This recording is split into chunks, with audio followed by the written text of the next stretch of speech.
Ready ready ঘাটেশ্বর অঞ্চল কমিটির উদ্যোগে রক্তদান শিবির, শীত বস্ত্র বিতরণ অনুষ্ঠান এবং সাথে সাথে এলাকার কিছু ছাত্রছাত্রীদেরকে সংবর্ধনা অনুষ্ঠান ছিল। 300-র কাছাকাছি মানুষ রক্ত দিয়েছে এবং এখনও দেওয়া চলছে। সন্দেশখালীর ঘটনায় আজকে শেখ শাহজাহানের বাড়ির যে কেয়ারটেকার ইডির বিরুদ্ধে থানায় অভিযোগ করেছেন, কি বলবেন? এটা হচ্ছে পশ্চিমবাংলা বস। কেয়ারটেকারকে করানো হয়েছে যাতে ইডিকে ডিস্টার্ব করানোর জন্য। ব্যাপারটা হচ্ছে, দেখুন, আমাকে যখন অ্যারেস্ট করেছিল, কি অন্যায়ভাবে করেছিল আপনারা সবাই জানেন।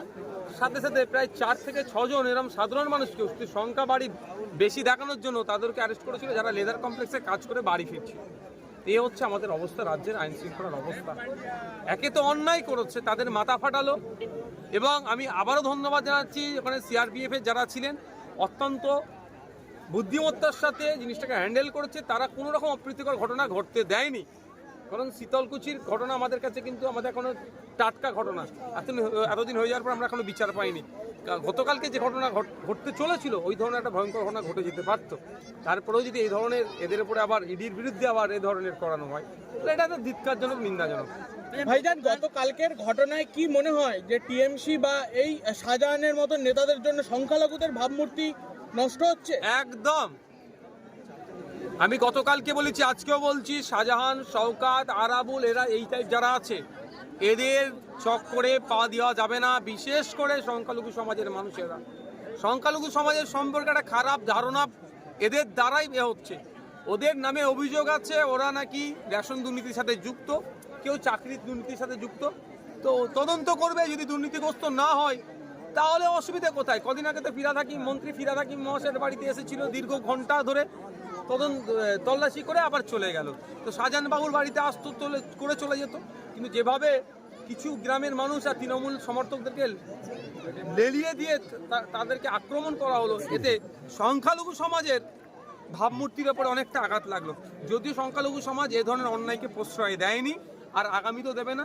কিছু মানুষকে ভুল বুঝিয়ে করেছিল, ওখানকার মানুষরা এখন ভুল বুঝে তারা অনুতপ্ত। এই ধরনের ঘটনা তারা এদের ফাঁদে আর পা দেবে না। লোকসভা ভোটে ড্যাবড়ার বা দাঁড়াবার ইচ্ছা প্রকাশ করেছেন, কতটা ইচ্ছা এখনো আছে? দাঁড়াচ্ছেন কি? ইচ্ছা তো আছে, সম্পূর্ণ ইচ্ছা আছে। তবে এখন আমি ভাবছি, এখনো পর্যন্ত যে ভাইপো বাহিনী বা মমতা ব্যানার্জির পক্ষ থেকে এখনো আমার নামে মার্ডার কেসের সাথে সরাসরি যুক্ত কেন হয়নি, সেটা এখন আমি ভাবছি। কারণ এরা এত হিংসাপরায়ণ, যখন যেটা পারবে এটা পাস্ট রেকর্ড ভেঙে সেটা এরা করে। তবে যে লক্ষ্যে ছিলাম সেই লক্ষ্যে আছি, আগামী দিনেও থাকবো। আমার ইচ্ছে সম্পূর্ণ যে আমি ডায়মন্ড হারবার লোকসভায় কন্টেস্ট করবো, সেখানকার মানুষের দোয়া আশীর্বাদ নিয়ে আমি লোকসভার মধ্যে যাব এবং বর্তমান যিনি এমপি তাকে পরাজিত করে হারিয়ে কালীঘাটে পাঠাবো মানুষের সহযোগিতা নিয়ে, ভোটারদের সহযোগিতা নিয়ে।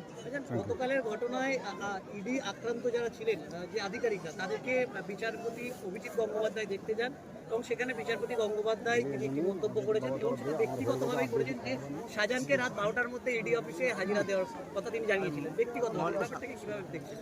দেখুন, প্রত্যেকের মানুষের একটা নিজস্ব বিবেক, বুদ্ধি, চেতনা আছে, বলার স্বাধীনতা আছে। তিনি যেটা বুঝতে পেরেছেন আইন শৃঙ্খলা কোন তলনিতে পৌঁছে গেছে, নিশ্চিতভাবে হয়তো তিনি বুঝেছেন যে আনা দরকার, সেই জন্য তিনি বলেছেন। যদি তেনার একান্ত ব্যক্তিগত মতামত, এটা কোর্টের মধ্যে থাকলে, তার এলাকার প্রিমিসেসের মধ্যে হলে সেটা আলাদা। তবে উনি ওনার ব্যক্তিগত মতামত দিয়েছেন।